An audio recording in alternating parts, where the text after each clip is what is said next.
Hello বন্ধুরা, welcome to my channel Sangeeta Tripathi lifestyle. তোমরা সবাই কেমন আছো? আশা করি খুব ভালো আছো। তো আমি আজকে নিয়ে চলে এলাম পৈতাবাড়ির ভ্লগ। তোমরা দেখো, আজকে আমি পৈতাবাড়িতে যাব। তো বন্ধুরা, মা এখন সকালবেলা গিয়েছে পৈতাবাড়িতে, তো আমি যাইনি, কারণ শুনলাম যে হলুদ টলুদ মাখানো হবে। তো আমার হলুদ মাখতে একদমই ভালো লাগে না, তাই জন্য আমি গেলাম না। আমি দুপুরবেলাতে যাব, তো এখন আর ভিডিও করব না, একদম তখনই দেখা হচ্ছে। চলো বাই, টাটা। এই যে বন্ধুরা, আমি রেডি হয়ে গেছি পৈতাবাড়িতে যাওয়ার জন্য। তো আমাদের রিলেটিভের বাড়িতেই পৈতাঘরটি হচ্ছে। তো যেতে যেতে রাস্তাতে আমাদের গ্রামে কিছু কিছু জায়গার ভিডিও তোমাদের সাথে শেয়ার করব। আমাদের গ্রামের রাস্তাটা কেমন, আমাদের গ্রামের পরিবেশটি কেমন, তো লুকিয়েই নেব শর্ট ভিডিওটা। আজ পর্যন্ত কারোর পৈতাবাড়িতে এখনো পর্যন্ত যাইনি, তো জানি না যে কেমন হয়। তো আজকে যাই, চলো দেখা হবে। আমি নতুন করে দেখব, নতুন কিছু নতুন কিছু দেখার সুযোগ পাবো। চলো তোমাদেরকেও দেখাবো। আজকাল পরপর দুদিনই আমাদের পৈতাবাড়িতে নেমন্তন্ন রয়েছে, তো কালকেও দেখা হবে তো আমাদের সঙ্গে। এই যে বন্ধুরা, আমরা এখন বেরিয়ে পড়েছি যাওয়ার উদ্দেশ্যে, কিন্তু সূর্য মামার এত তেজ যে আমরা এমনি যেতে পারবো না, আমাদেরকে ছাতা ব্যবহার করতে হচ্ছে, নাহলে প্রায় পৌঁছানোর আগেই ভর্ৎসনা হয়ে যায়। এই যে আমরা এখানে 4 জন মিলে যাচ্ছি, তো ভিডিও ক্লিপের স্পিডটা আমি বাড়িয়ে দিয়েছি। এই গ্রামের পথে যাচ্ছিলাম, লুকিয়ে লুকিয়ে একটু ভিডিও করছিলাম। দেখো আমাদের গ্রামের রাস্তাটা কেমন।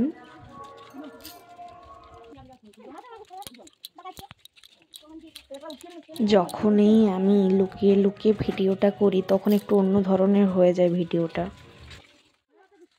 এই যে এটা আমার নিজের বোনের শ্বশুর বাড়ি, তো ওর বাড়ির সামনে দিয়েই আমি যাচ্ছিলাম, কিন্তু ওর বাড়িতে ঢোকার সময় হয়নি। ভাবছি যে ফেরার পথে ঢুকবো। ও যদিও এখন বাড়িতে নেই, থাকলে আমাকে জোর করে ঢোকাতো, নয় ঝগড়া লাগতো, তাই বেঁচে গেছি। এই যে দেখো, আমরা পৈতাবাড়িতে চলে এসেছি। এখন যার পৈতা হচ্ছে তার গায়ে হলুদ হচ্ছে। আমি বলেইছিলাম যে পুরো বিয়ে বাড়িতে যেভাবে নিয়মকানুন হয়, তো সেভাবেই হচ্ছে। একে একে সবাই এসে গায়ে হলুদ মাখিয়ে দিয়ে যাচ্ছে, তো আমিও মাখালাম। এই যে দেখো, ফটোশ্যুট করছে এখানে। পুরো একদম বিয়েতে যেভাবে নিয়মকানুন হয় সেরকমই নিয়ম হয়, তো এখানে একটু আলাদা হয়। আমার অবস্থা কি হয়েছে এখন আপাতত। এই যে এখানে ডেকোরেশনের জন্য কাজকর্ম চলছে, এখনো পুরোপুরি কমপ্লিট হয়নি। এটা পৈতার আগের দিনের ভিডিও, তো এটা পৈতার আগের দিনের কাজকর্ম চলছে। এই যে এখানে যে জায়গাটা তোমরা দেখছো, এখানে আমাদের আগের পুরনো বাড়িটা ছিল। আর এই যে আম গাছ, এটা আমাদেরই আম গাছ। তো আম গাছটা এখনো রয়েছে, আম ফলেছে প্রচুর। এই যে জায়গাটা যেখানে প্যান্ডেলটা হয়েছে, এখানে আমাদের আগের বাড়ি ছিল। তো আমরা এখন এখানে নেই, আমরা চলে গিয়েছি অন্যদিকে। এই যে দেখো, এখানে কি সুন্দর একটা টিয়া পাখি। এই যে বন্ধুরা দেখো, শেষ পর্যন্ত আমার অবস্থাটা কি করেছে সবাই। এটা আসলে আমার দেওরদের কাজ, তো ওরা পেয়েছে, তো আমি একমাত্র বৌদি, তাই এরকম করেছে।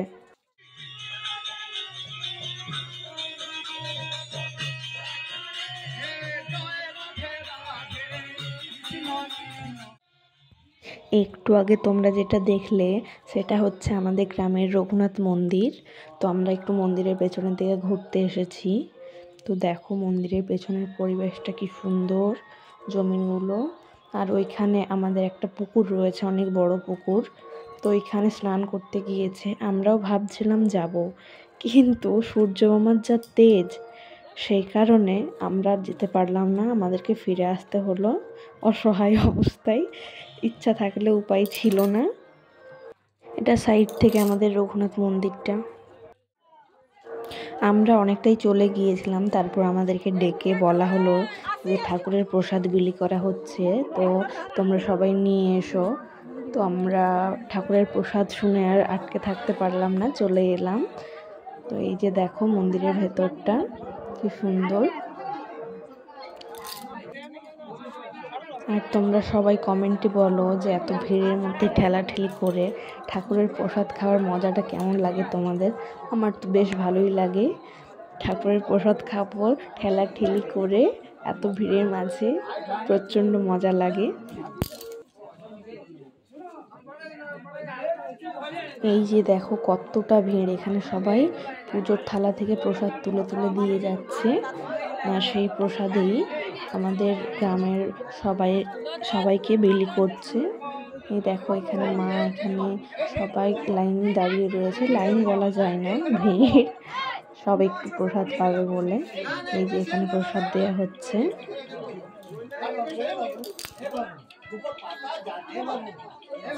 এরপর আমিও প্রসাদ নেব বলে হাত বাড়াচ্ছিলাম, তো অনেক ভিড়ের মাঝে দিতে দেরি হচ্ছিল অনেকটাই।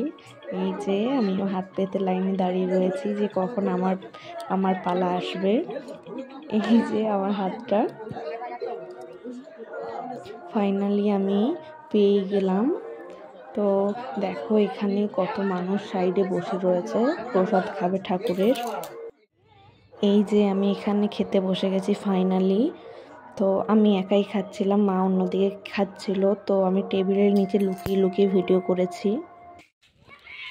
এই যে আমার খাওয়া দাওয়া হতেই আমি চলে এসেছি, আমি আর দাঁড়াতে পারিনি। খাওয়া হয়ে গেলে আমি আর কোনো মতেই দাঁড়াতে পারি না। ভাবলাম যে বোনের বাড়িতে যাব, কিন্তু শরীরটা এত খারাপ লাগছিল যে আর যাওয়া হলো না। বোন হয়তো রাগ করবে, ওকে বুঝিয়ে বলবো। আর খাওয়া দাওয়ার পরে কে কে দাঁড়াতে পারো না কমেন্টে জানিও। তো ফাইনালি বাড়ি চলে এসেছি, এসেই ঘুমিয়ে পড়বো ভাবছি। দেখো বন্ধুরা কি অবস্থায় গিয়েছিলাম আর কি অবস্থায় এলাম।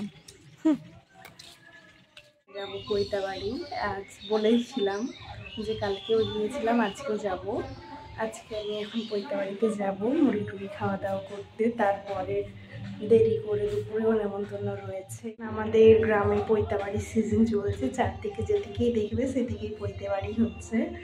তো আমাদেরও নেমন্তন্ন রয়েছে। আমাদেরটা বরঞ্চ আমাদের রিলেটিভ। আগের দিনে দেখলে যে আমার অবস্থা কি করেছিল হলুদ মাখিয়ে।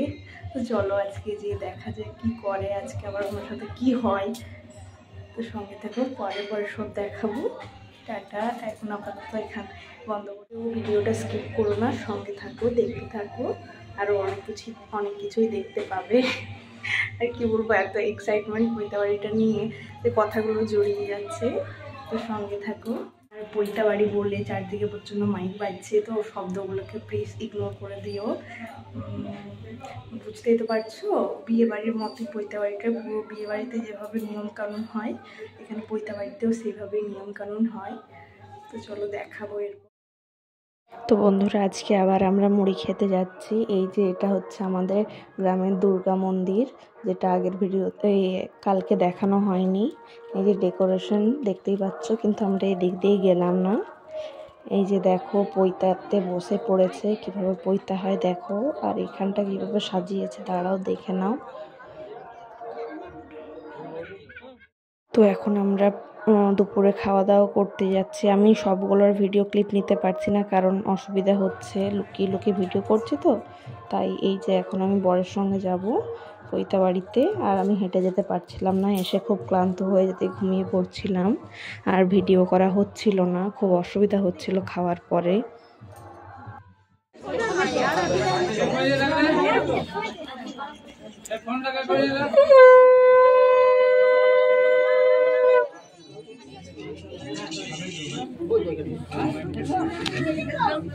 ও দিদি দিদি, এখন তো দেরি আছে।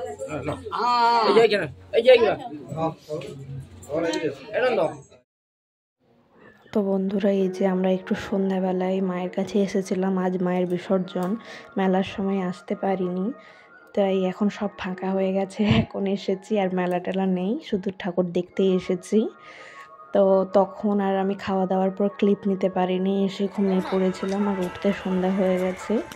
এই যে দেখো এখানে মেলায় প্রায় সব উঠেই গিয়েছে, যে তাও দু একজন লোক আসছে। তো আমি ভাবলাম ভিডিওটা এমনি এমনি কেন শেষ করব, ঠাকুরের দর্শন দিয়ে শেষ করি। তো বন্ধুরা আমি এখানে ভিডিওটি শেষ করছি। সবাই ভালো থেকো, সুস্থ থাকো, বাই, টাটা।